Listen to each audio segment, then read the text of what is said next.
Blessings. Welcome to today's Law Enforcement Daily Devotional. Today we're in Acts chapter 16, 17, 18, just the first 11 verses of 18. We don't go all the way through. And matter of fact, um, I got to the point where I quit taking notes. I read all the way through it, but I know we're not even going to get to chapter 18 today.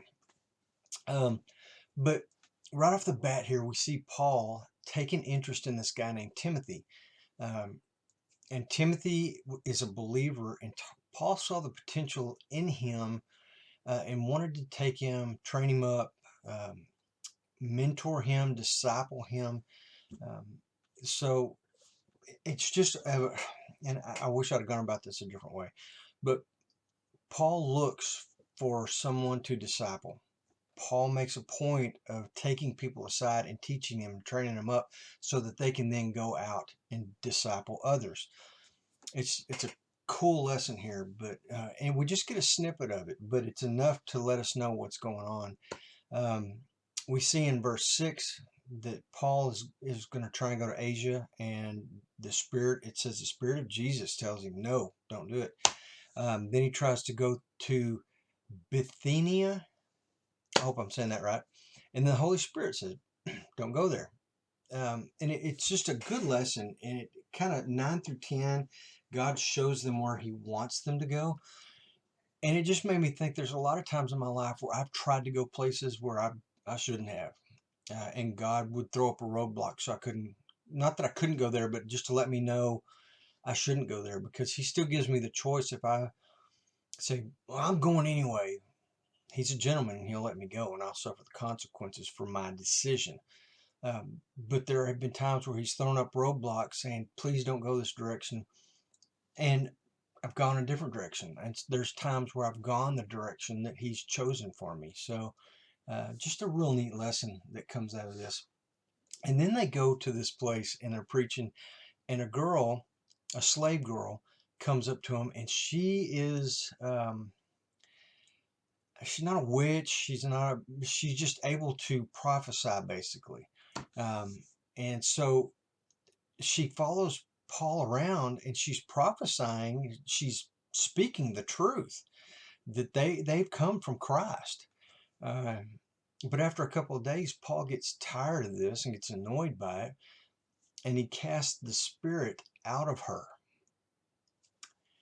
Her her owners, she's the slave girl, her owners get upset because they're making money off of her being able to predict or whatever she did, and they take Paul and Silas and they want them thrown in jail because they start making up things that they're bringing an uprising in the city, and they're teaching strange things, when the truth of the matter is they want them gone because they hurt their pocketbook.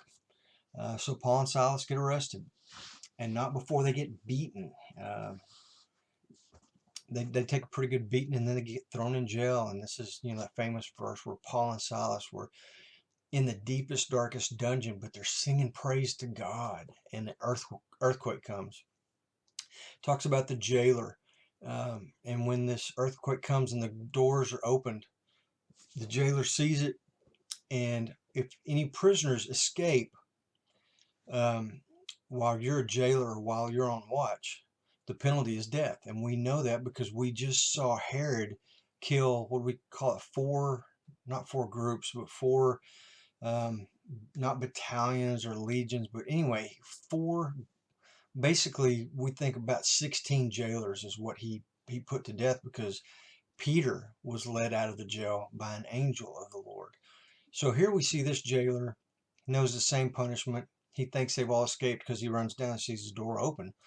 So he starts to fall on his sword, and Paul says, whoa, don't do it. We haven't escaped. We're still here. And the guy can't believe it. Why would you not escape? Then he takes Paul to his home, and he washes the sores where he was just beaten with probably a stick or a rod, and just, whelps and cuts. So the jailer's going to take care of him and his family. And while he does, Paul takes the opportunity to preach the gospel to him, and this jailer and his whole family are saved. awesome story because Paul had an opportunity and he took advantage of the opportunity. God gave him an opportunity. A lot of times I used to think this earthquake shook the ground to open that prison door so Paul could escape. I mean, that's got to be why. But sometimes maybe God created that earthquake so the jailer would be saved. Maybe that was the reason. We see God use earthquakes quite a bit. We know when Jesus was in the tomb after he died, and Mary and Martha go to the gravesite, and an earthquake rolls the stone away. In 1 Samuel, there's a story where Jonathan and his armor bearer are going to go up on the mountain and they're going to kill the Philistines. And during this fight, God sends an earthquake to just kind of help him out, you know. So God uses those kinds of things for his people and for their good. Let's see. In 1619, Paul and Silas. Oh, this is where they were dragged into the. I've gotten way ahead of myself. 1625, Paul and Silas are thrown into the deepest, darkest dungeon cell. I'm going backwards a little bit because I thought this was a good point. In these, it probably wasn't a castle, but in these buildings, you know, you'd have little holes where you went to the bathroom, and all that sewage would drain to the bottom into the basement of the building. That's where the prison was. That's what Paul and Silas were sitting in and smelling. It was the nastiest place. And the reason I want to come back to that is they were singing and praising God in the midst of filth and probably something that if you smelled it, it'd make you want to vomit and gag. But they weren't looking at their circumstances. They were focused on God and praising and glorifying Him.